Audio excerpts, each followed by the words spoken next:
sejarah itu kita buat pada hari ini dengan memenuhi kota Kabupaten Gianyar ini kurang lebih hampir 70.000 memenuhi kota Kabupaten Gianyar.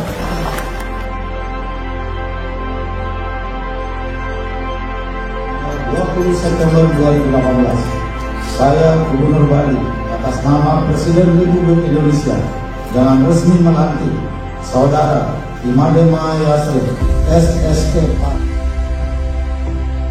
Om Atta Paramawisesa akan memenuhi kewajiban saya sebagai Bupati Gianyar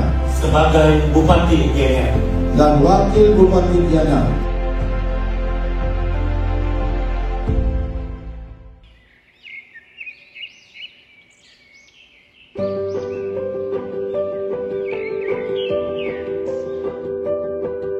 Terkait dengan kesan-kesan mungkin khusus selama saya sebagai bupati, karena sebelumnya sudah mengabdikan diri saya, dedikasi saya, kemampuan saya di Kabupaten Gianyar 15 tahun di pemerintahan. Bersyukur, kaget, akhirnya jadi juga saya sebagai bupati. Walaupun saya orang biasa, terlahir di pedesaan, berkarir sendiri, mungkin tidak membawa nama besar orang tua, namun akhirnya jadi juga saya sebagai bupati. Sehingga saya berkeinginan untuk menjadi bupati yang berhasil. Sehingga begitu saya memimpin Kabupaten Gianyar ini, kita sudah bisa gaspol. Gaspol, Pak, ya, iya. Pak. Saya senang nih dengan semangat dari Bapak Bupati. Ya, terkait dengan hal prioritas yang ingin saya kerjakan, tentu kita harus mengerjakan hal yang fundamental dulu, fondasi. Namun ini bisa berjalan kalau diimbangi dengan pendapatan daerah yang memadai. Saya harus meningkatkan pendapatan daerah di tahun 2019, sehingga yang sebelumnya di 2018 pendapatan daerah kita hanya 600 miliar, saya bisa jadikan di atas 1 triliun di tahun 2019, dan akhirnya terwujud, realisasinya pun seperti itu, sehingga di 2019 saya bisa membangun banyak hal, itu baik dari infrastruktur, dan saya berpikir waktu 2019 pendapatan bisa sebesar itu, 2020 kita harus mengambil hal yang betul-betul menjadi fondasi Kabupaten Gianyar ini di bidang kesehatan. Saya ingin membangun rumah sakit.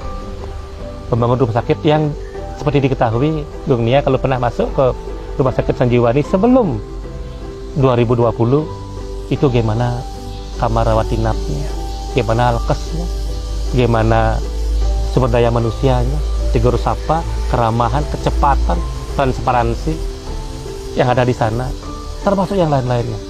Bandingkan sekarang. Sehingga saya sampai hari ini tidak kurang dari 400 miliar saya menanam modal, investasikan kebijakan anggaran saya untuk membangun rumah sakit Gianyar. Di samping rumah sakit Payangan juga tidak kurang dari 200 miliar saya membangun. Nah, kalau urusan bed, kita terbanyak di Bali. Urusan ready di atas 98%, semua kamar ready. Urusan alkes kita selesai. Bahkan sekarang kita sudah menganggarkan MRI, CT scan kita punya 2, yang lain-lainnya kita komplit. Kita punya poli eksekutif yang ada 11 ruang, 14 layanan. Semua ditunggu dokter spesialis, muda-muda dan berpengalaman, termasuk yang senior. Jadi urusan kesehatan di samping infrastrukturnya lengkap, kita juga menggratiskan di luar dari apa yang ditanggung oleh BPJS. Dan setiap tahunnya kita juga akan menyiapkan anggaran sampai 100 miliar untuk menggratiskan itu, yang kita sebut dengan bantuan kesehatan. Jadi kalau bicara kesehatan, Gianyar selesai. Masalah pertama, pendidikan adalah tentu keterbatasan sekolah. Nah, sehingga pilihan saya membangun sekolah. Kurang lebih 10 SMP baru kita sudah selesaikan. sudah menerima siswa, bahkan sudah ada yang menamatkan. 2 SMA baru kewenangan provinsi kita usulkan dan sudah berdiri di Kabupaten Gianyar ini. Kalau TK PAUD Hindu sudah kita buka di semua kecamatan. Nah, sehingga terkait yang pertama yang harus kita selesaikan adalah bagaimana kuota mereka bisa tertampung di sekolah milik pemerintah. Kedua, setelah itu kita juga harus bicara tentang kualitas pendidikan. Ya. Walaupun krisis guru, kita telah melakukan pengangkatan GTT. Ribuan GTT kita angkat dengan biaya APBD. Sekarang pun kita akan P3K kan. Nah, setelah itu, hal-hal fasilitas yang ada di sekolah kita siapkan. Dan untuk infrastruktur sekolah dasar, SMP yang existing, itu rencana memang mulai setelah tahun 2024 ini itu belum bisa kita sentuh. Jadi hal-hal yang mana bisa kita kerjakan kita sampaikan, yang belum bisa kita kerjakan memang kita belum bisa kerjakan. Ya, bicara pertanian, kita tidak bisa lepas, kita harus berbicara pariwisata. Karena pariwisata yang dari Gianyar berbasiskan pertanian. Tidak akan pernah ada pariwisata kalau tidak ada pertanian. Artinya, kalau kita ingin menjaga pendapatan daerah Gianyar, dan kita tidak punya tambang, kita tidak punya potensi pendapat daerah selain jasa itu pariwisata, kita kuncinya harus menjaga pertanian. Nah, sehingga dalam regulasi yang ada, apapun yang diamanatkan pemerintah pusat, kita serius. Seperti apa, LP2B, seperti LSD, seperti KDB, semua kita ketatkan, termasuk juga alih fungsi. Mungkin satu-satunya di Bali, bupati yang mengeluarkan regulasi terkait dengan besarnya boleh orang melakukan kapling tanah minimal 1 waranya di Gianyar. Dan yang ketat sampai mengawal bahwa dia harus ada pasum, ada jalannya yang standar minimal 6 meter hanya di Gianyar. Nah, jadi untuk itu pertama yang mesti saya jaga, jangan sampai lahan yang dulu itu dibilang 12 hektar, data BPS menjadi 11, menjadi 9, dan sekarang realnya kita hanya 7.800 hektar punya lahan pertanian. Jadi 7.800 hektar itu sudah harga mati, tidak bisa dirubah lagi.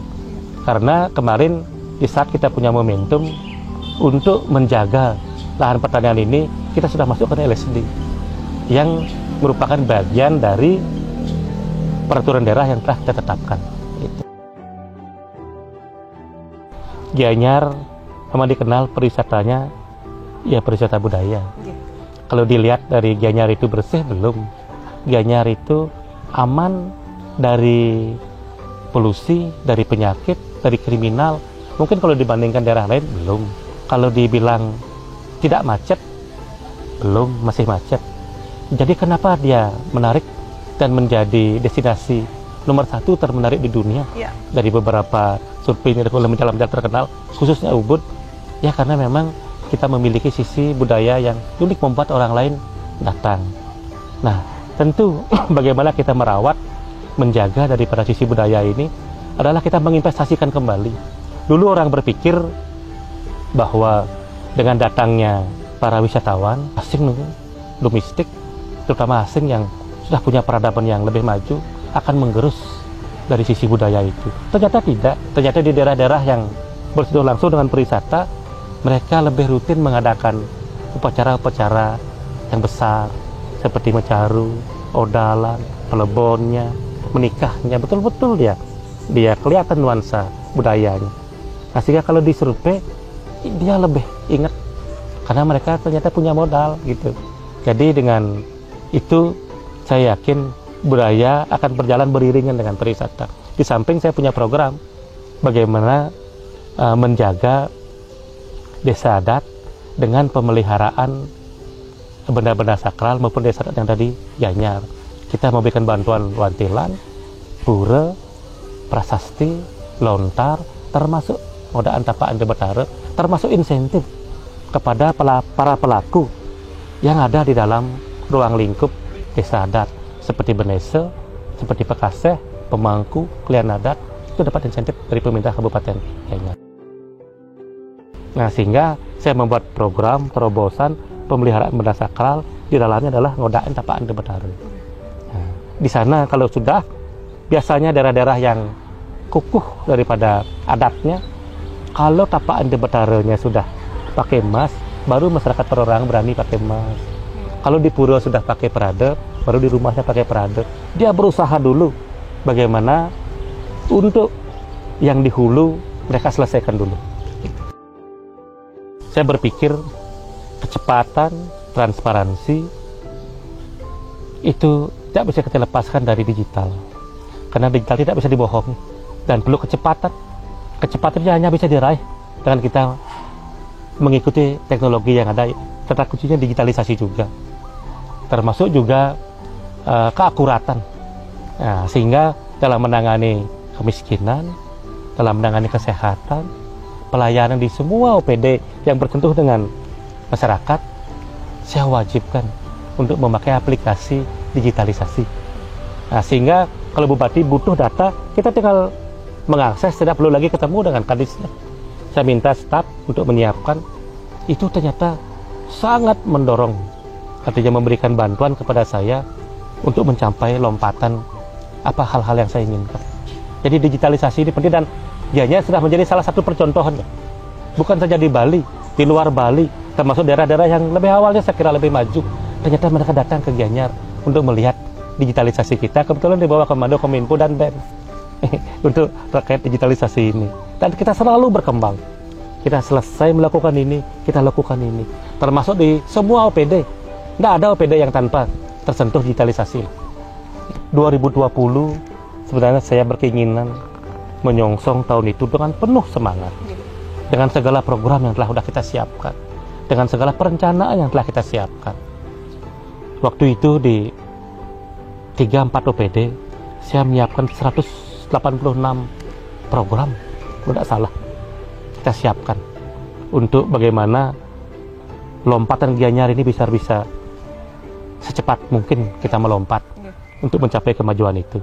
Namun tanggal 20 Maret 2020 diumumkanlah COVID itu sudah masuk ke Bali.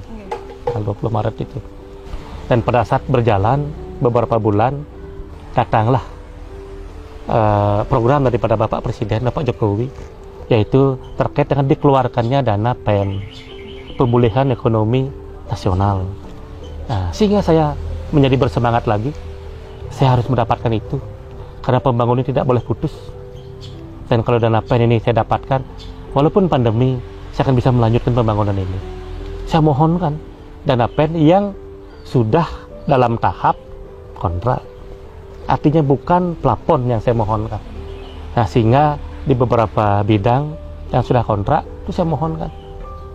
Sehingga tembuslah waktu itu dana PEN, saya dapat sekitar 134 miliar. Itu ada di 4 OPD, ada 186 kegiatan. Akhirnya terdana semua, berjalan semua dana PEN itu, dan sisa daripada silpa dana PEN itu hanya 50 juta. Nyaris 99 terserap. Karena yang saya ajukan setelah kontrak kerja. Sebelum saya tanda tangani kontrak kerja dengan rekanan. Nah, syukurlah bisa berjalan. Kami bisa sibuk kembali, OPD sibuk kembali. Itu saya bangun alun-alun Astina, saya bangun lampu-lampu, saya tata taman Gianyar, saya tata pendidikan, saya infrastruktur, termasuk rumah sakit Sanjiwani. 60% tapi. Kita lanjutkan di 2021, saya mohonkan kembali dapat lagi 343 miliar, hampir setengah triliun. Itulah yang menjadi lompatan daripada pemerintah Kabupaten Gianyar selama tahun 2020-2021. Kita membangun dengan dana PEN selama 10 tahun dengan grace period 2 tahun. Artinya ini bukan kategori utang, karena dananya bersumber dari APBN, dikelola oleh PT SMB, Sarana Multi Infrastruktur Indonesia, dan juga tanpa bunga, 0% bunga. Dan saya tidak perlu meminta izin DPRD, persetujuan DPRD, karena sifatnya pemberitahuan. Karena tidak harus membayar, dia dipotong dari jatah alokasi umum yang kita terima setiap tahun, dan sedikit sekali. Nah, terkait dengan masyarakat, tentu masyarakat melihat bagaimana pembangunan yang sebelumnya di Gianyar ini proyek selama 20 tahun terakhir, mungkin 25-30 tahun terakhir, yang anggarannya sampai di atas puluhan miliar itu jarang mereka lihat. Baru di era saya, setelah 2020, kita membangun rumah sakit Sanjiwani 300 miliar, membangun pasar Gianyar 250 miliar, membangun pasar Sukwati, plafonnya 200 miliar, pasar Ubud 100 miliar, dan yang lain-lainnya. Termasuk rumah sakit Payang di atas 100 miliar, mereka terkejut. Di mana Bupati cari uang? Mereka ingin berlomba-lomba juga untuk membangun desanya. Okay. Datanglah proposal pembangunan Wantilan yang jumlahnya juga ternyata miliaran, pembangunan Balai Banjar, pembangunan Pura. Nah, sehingga saya harus menyiapkan diri terkait dengan ini agar seimbang. Pembangunan yang berskala besar untuk era sebesar kabupaten itu termasuk mercusuar dengan pembangunan yang ada di desa, baik maupun desa adat. Sehingga mulailah berlomba-lomba mereka mengajukan proposal-proposal, dan mereka mengira bahwa Gianyar ini sudah menjadi salah satu kabupaten papan atas setelah Bandung. Dan mereka bersemangat, sehingga kepercayaannya tinggi sekali kepada Bupati, kepada pemerintahan, termasuk DPRD-nya. Sehingga saya harus menyiapkan itu. Bagaimana menyiapkan APBD berupa dana insentif kepada desa untuk mereka juga bisa membangun. Gitu. Nah, melihat semangat dan antusiasme masyarakat, Pak Bupatinya gimana nih? Semakin semangat? Iya, tentu kita juga harus tidak boleh di mata masyarakat itu kita tidak ada hari tanpa kita bekerja. Sehingga sebagai Bupati saya tidak tahu hari. Sekarang ini hari apa? Sekarang ini hari Sabtu, hari Minggu, karena Bupati tidak pernah libur. Sehingga saya sering salah kostum. Karena terus kerja terus ya, Pak ya. Terus kerja. Okay. Syukur saya mempunyai aparatur pemerintahan yang andal-andal yang memang mereka juga sudah menyiapkan dirinya untuk bekerja. Ibu Dayu, saya penasaran dan saya yakin masyarakat Gianyar juga penasaran nih. Apa sih sisi unik dari seorang Bupati Gianyar yang kita semua nggak tahu, hanya Ibu yang selalu mendampingi yang tahu. Boleh di-share, Ibu? Jadi pasti ada hal-hal. Jadi ada beberapa hal ya. Kalau biasanya kita kemana-mana kan selalu sabar ya, selalu sabar. Kemudian buru-buru. Nah ini Bapak itunya yang nggak bisa. Jadi kemana-mana harus buru-buru, harus kesini harus terkejar, mau pelan. Kalau saya kan kadang agak santai karena kita harus penampilan atau dan sebagainya harus biar kelihatan perfect ya. Nah, kalau Bapak tuh kejar-kejaran terus ya, jadi waktunya harus dong cepetin. Nah, mudah-mudahan nanti bisa sabar ya Pak ya. Bapak Wakil, selama mendampingi Bapak Bupati Gianyar, bagaimana membangun komunikasi? Bagaimana agar selalu bisa menjaga kekompakan? Silakan Bapak. Saya dalam hal ini selaku Wakil Bupati, tentu saya akan selalu mengikuti arahan dan petunjuk dari Bapak Bupati. Apapun itu tugas-tugas yang diberikan, itu akan saya laksanakan. Dan tentu saja saya tidak akan tumpang tindih tugas-tugas yang diberikan oleh Bapak Bupati, selalu saya ikuti. Nah, kami berdua tentu akan menjaga ego masing-masing. Karena saya seorang Wakil Bupati, tentu saya tidak boleh melangkahi seorang Bupati. Itulah prinsip saya, sehingga selama 5 tahun dari 2018 hingga menjelang akhir masa jabatan saya tanggal 20 September 2023 kami selalu kompak. Semoga Gianyar lebih baik lagi, masyarakatnya lebih sejahtera. Bagaimana dengan dinamika atau tantangan Pak Bupati? Karena pasti dalam setiap kepemimpinan, pemerintahan itu ada tantangannya. Seperti apa Bapak melihat tantangan-tantangan selama 5 tahun menjadi Bupati Gianyar? Ya, kalau bicara tantangan, di dalam pekerjaan apapun ada tantangan. Ada tantangan. Bahkan di saat kita tidak bekerja pun kita ada tantangan. Makan pun itu ada tantangannya. Apalagi untuk membangun dan untuk mewujudkan sebuah cita-cita yang besar. Nah, tantangan itu tentu di awal, di tengah, di akhir. Dalam setiap tahapan ada tantangan-tantangan yang memang harus kita lewati. Satu adalah bagaimana meyakinkan birokrasi bahwa apa yang saya canangkan itu terukur.